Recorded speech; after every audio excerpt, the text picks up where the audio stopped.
सच कहा तो एक बार मरोगे और हमेशा के लिए जिंदा रहोगे।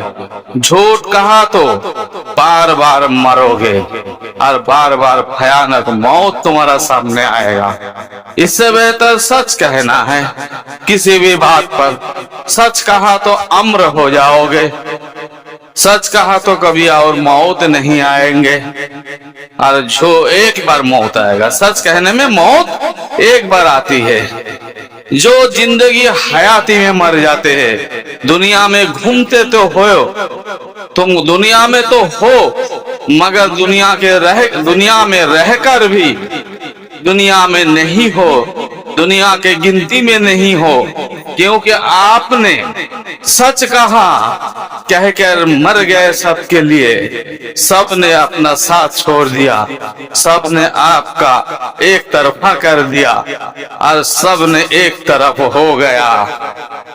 आपने अकेला हो गया, तन्हा हो गया, सारे झूठों ने एक तरफ हो गया। महफिल लगा लिया, झूठों का महफिल और झूठों का मजलिस या जुलूस या बहुत बड़ी भीड़ देखकर डरना नहीं, क्योंकि वो तो सब फना होगा और सच्चों का जो है हक है उसके जमानतदार खुद रब होगा।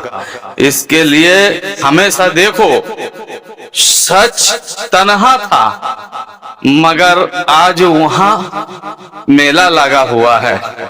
हर हक परस्ती करने वाले जिंदा हो गया, रब उसका जमानतदार हो गया और हर एक झूठे मुर्दा हो गया, क्योंकि सच ने पहला बोलकर ही खुद को मृत्यु कर लिया, यानी मरना जैसा जिंदगी बिता है।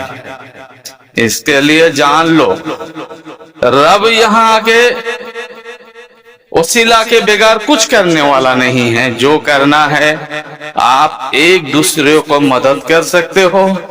तुम्हारे एक दूसरे की मदद के वसीले से रब हर काम करेगा, चाहे वस्तुता वसीला, चाहे आदमियों का वसीला।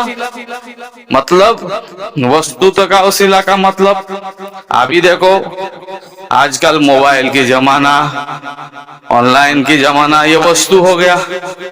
इसकी मदद से रब ने क्या खेल दिखाया। पूरा दुनिया मुट्ठी में है ना, चाहे इस किनारे में हो और उस किनारे में हो, दुनिया की हजारों किलोमीटर दूर हो, बात हो रही है, एक दूसरे के पास बात पहुंच रही है, तो हुआ ना वसीला मदद। तो मदद वसीला अगर बोलता आइए, धातु वस्तुता, ये अगर कहता है रब हम किसी का मदद नहीं करेंगे, ना ही वो उसका वजूद होता गुणवत्ता का, और ना ही हम लोग एक दूसरे दूर का बात कर पाते। समझ सकते हो किस तरह वस्तुता का मदद हुई है।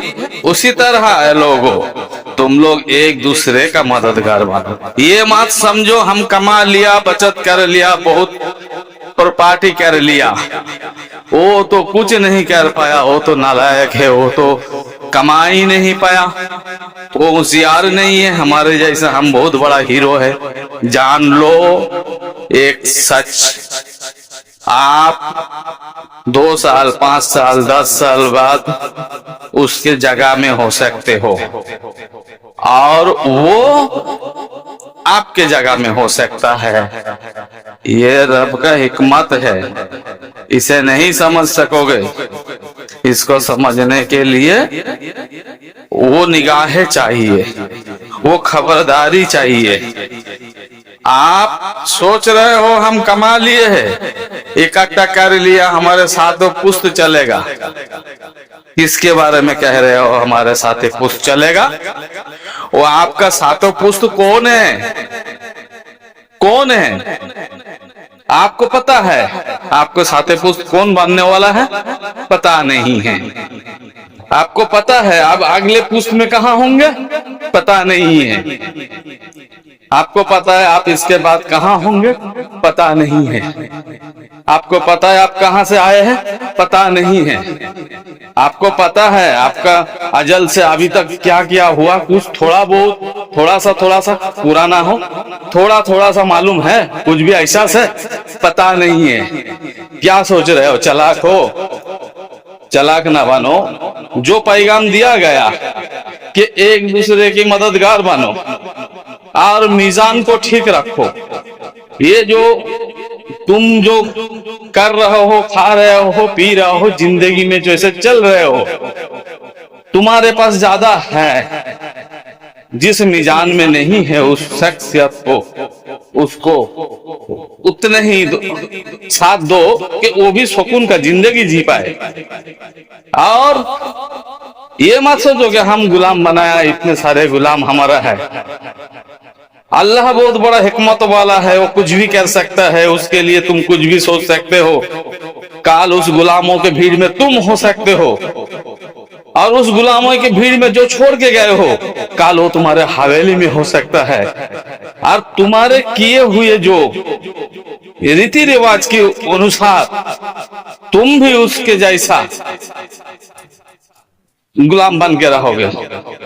और ये सब जो फितराबाजी, चालाकी, ये जैसे कि तालाब में ऊपरी जो मछली होते हैं, ऊपरी तैरते हैं, चमकती हुई सूरजों का दर्शन करता है और खूब इतराते हैं, खूब अक्लमंदी कहता है, सोचते हैं। उसे खबर नहीं है कौवा आए, बगला आए, कोई आए, उसे एक चोंच मार के उसको लेके गए। और गहरे में जो मछली है, जो गहरी में है, मगर है, और जो भी जीव है, उसे उठाना इतना आसान नहीं है।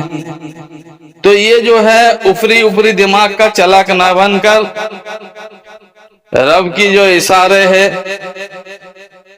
अगर खबरदार हो तो बहुत खूब है, उस हिसाब से चलो। अगर बेखबर हो तो बाखबरदार से खबर लो और उससे ईमान लाओ। कहता है कि ईमान तब तक पक्का नहीं होगा जब तक तुम्हें कोई समझाने वाले ना होगा, जब तक तुम्हें कोई ज्ञान का बात सहलाने वाले ना होगा।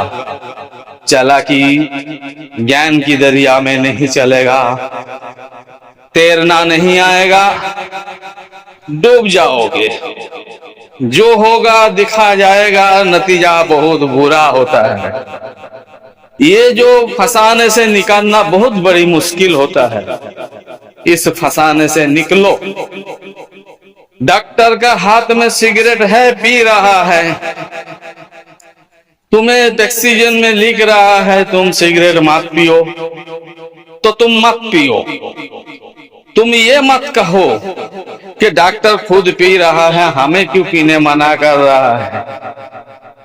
तुम्हें वो हिकमत नहीं है डॉक्टर तुम्हें क्यों मना कर रहे हो, डॉक्टर समझते हैं। अगर उसकी बात को नजरअंदाज करके पियोगे तो डॉक्टर आखिर में तुमको यही बात बोलेगा, जब आप अच्छा नहीं होंगे और रास्ता नहीं है, बोलेगा आई एम सॉरी, मैंने मना किया था, आपने सुने नहीं, आपके बीमार बढ़ गए, आप कंट्रोल की बाहर है। ठीक उसी तरह पीर साहेब, उस्ताद या शिक्षक क्या कर रहा है, उसके पर्सनल लाइफ में इंटरफेयर करने के लिए कोई जरूरत नहीं है।